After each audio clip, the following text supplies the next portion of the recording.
I don't have really much to say in terms of what happened today in the Supreme Court. The Supreme Court had a ruling on affirmative action that basically, let's just say, crippled it substantially, saying that two colleges should not use race as an express way of bringing people into their student body.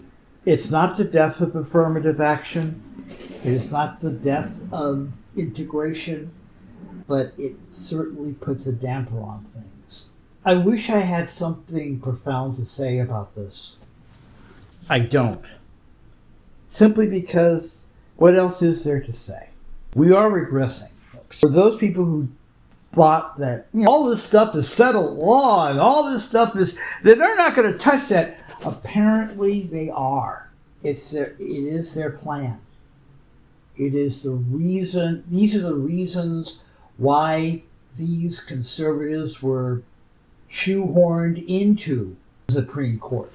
And can we please stop saying that these are Trump appointments? Basically, the deal was that Trump would pick only from that list that was sent to them by organizations like the Heritage Foundation and things like that. They are the ones who elected these people. And with legislators shoehorned in there again by the Heritage Foundation and the Seven Mountains groups, what happened today in the Supreme Court was almost a foregone conclusion. Of course, this can be reversed, but to do that, you would have to replace the people on the Supreme Court with rational thinking people.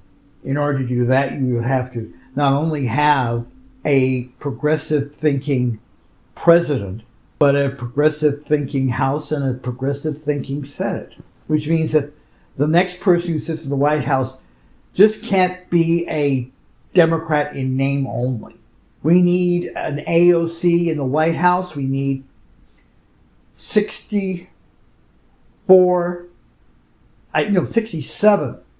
AOCs in the Senate and about 271 AOCs in the House. Nothing less. That is our challenge. There's also something else going on here. We need to stop yelling and screaming to states about, voting blue. Because people like Ron DeSantis, people like the governor of Texas, people in those states that are taking away rights of people, they were voted in by the people of that state. We can send them money, we who live in bluer climes, but it is the duty of the people who are in each state to vote in rational people who could do the job of being governor or state legislator or senator or representative or whatever, or mayor. It is the responsibility of the people in those communities. All we can do is just be cheerleaders. That's all we can do. And one of the reasons why these voters get away with the things they've been getting away with, and yes, I am saying voters, is because we don't hold voters accountable.